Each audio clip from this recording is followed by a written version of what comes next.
One and done. After just one term, Senator Fernando Esteves is walking away.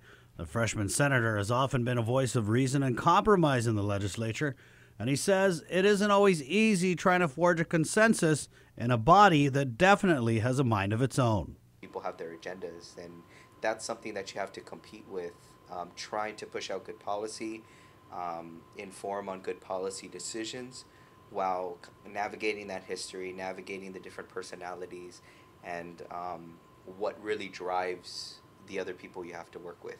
Esteves advises newcomers to the legislature to be willing to accept and embrace ideas that aren't necessarily their own. Sometimes even somebody you can't stand has a good idea, and you have to swallow your pride and understand that and try to work with it if it's something that's going to benefit everyone. Senator Esteves also says getting things done in the legislature would be a little bit easier if senators knew they could be flexible in their stances and realized they were allowed to change their minds on issues. Once people have come out hard against something, it's difficult, near impossible, to pull back because it would weaken their own position.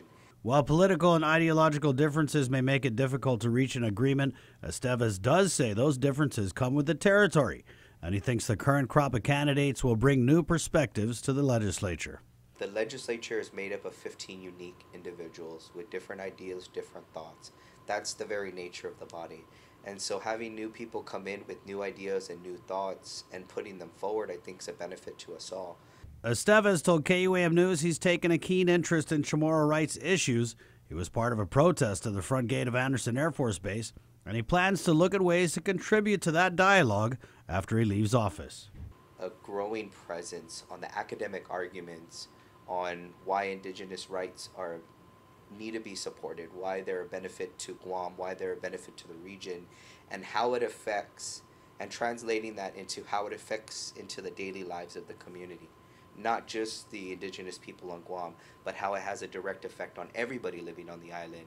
Esteves says he won't have a problem keeping busy when he leaves the legislature. Go back to the business. I'd like to go back to school.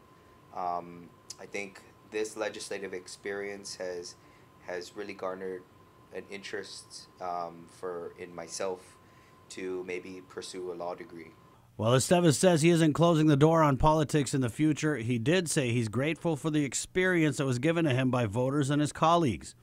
He says he can walk away knowing he did what he could to try and make Guam a better place. Thank you for the opportunity. I did my best. It's not 100%. I'm not going to please everybody, and I recognize that, but that didn't mean I didn't try.